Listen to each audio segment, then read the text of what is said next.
Elias, and welcome everybody back to another brand new edition of Weed on Wrestling. All you wonderful weed heads, of course, I am Weed, aka Alan, your host that tries to stay stoned the most. And if you notice, no intro again today. So that means I'm recording once again from inside my own car outside of a hotel. Hopefully this will be the last day that I have to record from inside the hotel. Hopefully by next Monday, we'll be back in Secondhand Studios. So yeah, here on Weed on Wrestling, I talk about everything WWE. Today, yesterday, whatever, was the NXT house show for April 5th, 2017. So let's just jump right into things and get going. Let me hit that real quick. So yeah. For the third time in 7 days, we get a new NXT show. Saturation of the market much? Jesus. I mean, fuck, that's a lot of shows in merely a week. So yeah, the NXT TakeOver Orlando video package, it was shown a fuck ton throughout the duration of this show. Plus, it's kind of about time for a new opening segment of the show, isn't it? Like a new opening video package. I mean, the Revival's on it. Nakamura's shown a bunch. Ty Dillinger's shown on the package as well. All your faces that you have on the actual video package to start the show, they're all called up to the main roster now. So, kind of about time for a new video package to kick off the show, don't you think, NXT?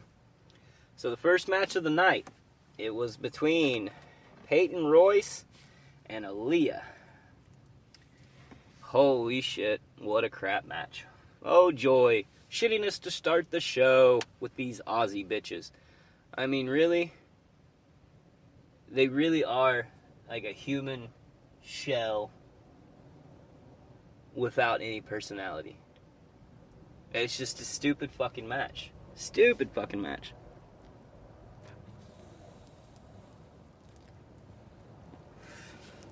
There's no real storyline development here. There's no end result goal that we're going towards.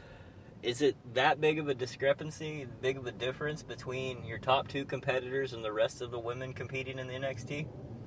Are Ember Moon and Asuka just that much better than everybody that the rest of them look like shit? Maybe, possibly. Either way, this, again, stupid fucking match, stupid fucking storyline. How does this shit even make it onto TV in the first place? So you guessed it, all you wonderful weed heads. This right here, the first match. The entire fucking thing is my botch of the night. The entire match. How does this shit even pass as women's wrestling in today's age? From the Charlottes and the Baileys and the Sashas and the Becky Lynch and the Asuka and the Ember Moon. How does this even register as a women's wrestling match? It doesn't even hold a candle to the greatness that was the Asuka Ember Moon match. I mean, we go from that to this abomination. Just a completely meaningless match. Payton Royce wins, even though she can't wrestle. She can't pace a match. Hell, I don't even know if she can walk and talk at the same time. But she fucking won that match for no goddamn reason. You can't tell, I'm a little upset at the NXT. Up next, I'm just going to blast through this shit. No real reason to waste any time on that fucking match anymore, so yeah. And up next, we get the tag team match. It was Heavy Machinery versus the Bollywood Boys. So I got to figure something out. Is that what we're doing right here? Is this what I have to look forward to? Just jobbing out these no-name, no-talent, faceless teams until Heavy Machinery looks strong enough to challenge the champs in Authors of Pain?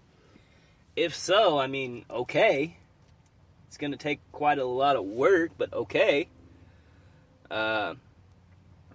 It's good enough, I guess. With the Revival moving up to the main roster, and I'm pretty sure DIY is getting ready to either move up to 205 Live or a main roster spot.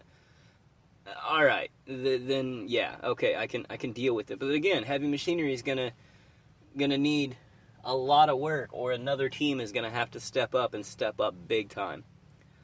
I mean, yeah, Heavy Machinery, they are big, sweaty men, so of course they're going to get a push. And I imagine that's what we're building toward, is a Heavy Machinery versus Authors of Pain kind of championship match. But anyway, back to the match at hand, anyway, the one on NXT. The Bollywood boys' combined weight doesn't even match one of the members of Heavy Machinery. That's how we knew it was going to be a quick fucking match. Again, Bollywood boys combined weigh less than one member of Heavy Machinery. Gee, I wonder how this is going to go. Right, Heavy Machinery wins the match, hands down, in fine fashion. But I will say this. It's going to be a long year if this is the best we have in the tag team division for NXT. If this is the best we have to look forward to, the tag team division on NXT has went downhill very fucking fast. I was just praising it not even fucking a week ago, 4 days ago, 5 days ago, whenever they had the NXT TakeOver Orlando. I was just praising how NXT was taking the reins of the tag team division and moving forward with it. And then they dropped the ball this week. Not only dropping the ball in the tag team division, just dropping the ball in the whole fucking show. There were so many backstage moments, video packages, interviews with people. Why? If you don't have enough content to fill 3 days of wrestling in 7 days, in a week's time, basically, fuck. I get that you want to show what happened at NXT TakeOver Orlando, and I get that you want to refresh our memory with who these people are and what they do and stuff, but did we really need to see Andronidas Sin or whatever, Andronidas Almas? Did we really need to see his picture at the hotel? Did we really need to have the 15-minute Bobby Roode Nakamura kind of their feud, even though Nakamura is not even on the NXT roster anymore? Did we need all of this? Especially the same videos before and after every goddamn break. Fuck. Shit, they basically just aired the entire NXT TakeOver Orlando show in like small little format, like without all of the nonsense that the actual TakeOver show had. They basically just showed us everything that we watched on Saturday in a sped up format. Maybe I'll just skip the big shows at NXT now and just watch them back when WWE airs it back at the next NXT house show. I mean, everything that happens, they air a week later on the regular show anyway, so fuck, why not? I mean, yeah, the Nakamura video highlight package, that was good. But wouldn't it serve everyone better as like a YouTube video or something like that? And I don't know, let's see, what could you do in that place? Maybe, I don't know, play some actual wrestling on a motherfucking wrestling show? Holy shit, I thought this was just common knowledge to promote what you are. Instead of you're just fucking airing stupid shit. Speaking of stupid shit, I gotta talk about this. My What About Me, What About Raven, missing superstar of the night. How about any one of the champions? How about Sanity? Any member of them? Ember Moon, Team DIY, No Way Jose, Oh No, Cien, Black. Fuck, how about the entire NXT locker room? It seems the entire show just felt like taking the week off, taking the day off. You can fuck off with that shit. This is bullshit. We tune in and week out to get the best of your superstars, and this is what we get. 3 shows in 7 days. 2 of the shows subpar, and TakeOver was pretty good. I just don't get it. If last Wednesday we had their B grade stars, this week we got their C grade stars. Because it wasn't good. And fuck you, NXT, for that. It was the main event time. Why? Why was this the main event? It made no sense. It served no purpose. It was just there. It was Oni Lorcan, I guess, versus El Vagabundo. We weren't supposed to know who El Vagabundo was when he came down with a fucking guitar wearing the exact same ring attire as Elias Samson, only a mask different. Wasn't this douche Samson supposed to leave after he lost to Cassius Ohno? Meanwhile, the entire fucking locker room rests, but this Oni Lorcan, fights 2 matches in 2 days. He fought on 205 Live in a great match versus Rich Swann. And now he's fighting in this stupid fucking match versus Elias Samson. It makes no sense. But I could get behind this Oni Lorcan or whatever his name is. Oni. I could get behind Oni. Because he may not have the size or the look, but motherfucker gives it his all. And he's a good seller. He's dedicated. I could get behind that. I like him. He was way oversized, way overpowered, but yet he prevailed. The match felt weak, it felt clunky, and it damn sure felt pointless. I blame that drifter dipshit Elias Samson for this one. Again, Oni wins, and I don't care. I don't care whatsoever. But what I do care about, and what I want to know, is who the fuck was this blonde chick that came up and grabbed Elias Samson by the hair and basically fucking manhandled him?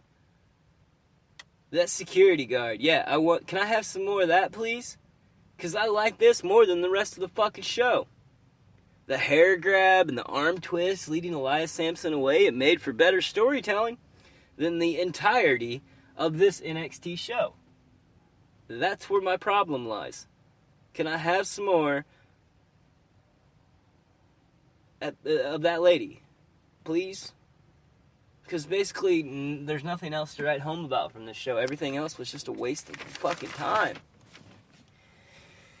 And I guess Itami, I can't even say his fucking name. I guess Itami came back to challenge Bobby Roode for the NXT Championship.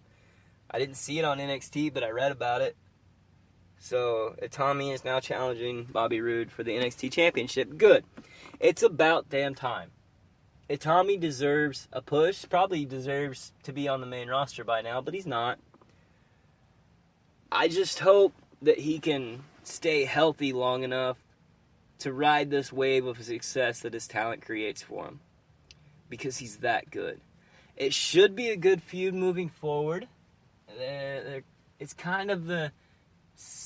not exact same, but similarities between the Nakamura-Bobby Roode fight. Hopefully they can build on a feud a little bit more than they did with Nakamura-Bobby Roode. I don't know. I just hope that the rest of the shows aren't mailed in like this one was, and the one last weekend. And I hope that we get to actually see the champions eventually, because they need to attend and maybe compete at an NXT show, because, they are NXT champions. It just is well enough, I guess. It was just a huge letdown from the momentum of the last few days of the of the WWE Universe. Because we had Takeover Orlando, and it was awesome. We had WrestleMania. It was long, but really good. Raw after Mania was crazy good. SmackDown was fucking amazeballs. 205 Live was fucking epic. And now we get NXT, and I was so hopeful for it just to be let down. Because it was shit, and more shit. How does this inconsistency happen? If your superstars can't compete a couple times in a week, then how are they ever going to be able to move up to that main roster? Because they're not fucking stars. They will never cut it on the main roster with that hectic schedule, where you might do 4 or 5 shows in an 8-day stretch. Fuck, you might do 4 shows in a 4-day stretch. And these guys are taking a break after 1 and 7, or 3 and 7, or whatever, because nobody competed all 3 times, did they? I think Ono competed twice. Elias Samson twice, maybe. That's about Authors of Pain twice. That one Authors of Pain member, he did compete. No. Twice.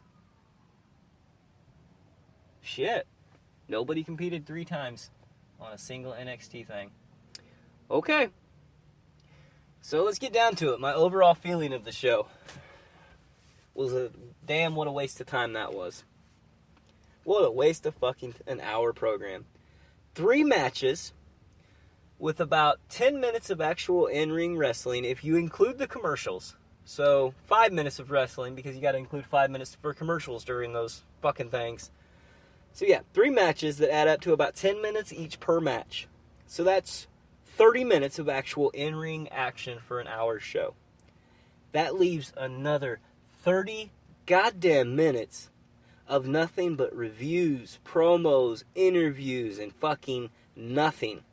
Pointless ass horseshit. If the main players can't even bother to show up, then why should I? Why should I even tune in? So it's 2 straight weeks of regular NXT shows without a single fucking champion. Yeah, Asuka had a throwaway match, but it didn't mean anything. It's just, no, she didn't even have a match. She had that match with Ember Moon at TakeOver. So yeah, not a single champion on 2 straight house shows for NXT. Pitiful. It's just fucking stupid. Shit job, NXT. Shit job.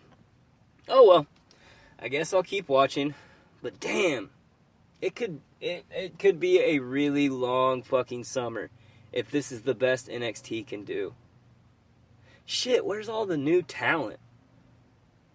Where's all the people you steal from New Japan or Ring of Honor or something like that? Where are my next superstars? I want to know. I just want to know where the new talent is when you need them. When you need them the most. But that's the self-defeating success of NXT. You get big enough, you get good enough, your services are needed elsewhere. I get it. That doesn't mean that I have to like it, that I have to love it, but I get it. So yeah, it's about 118 degrees in my car right now, so that's about all I've got for today. This, of course, has been Weed on Wrestling. I've been Weed, a.k.a. Alan, your host, tries to stay stoned the most. You can find me at all the normal spots, SoundCloud, iTunes, YouTube, Spreaker Radio. Of course, hit me up on Twitter. I always like hearing from all you weed heads out there. Hit me up on Twitter. Handle is Weed on Wrestling. So yeah, you guys take care of yourselves. Take care of each other. Let's get the fuck out of here. Peace.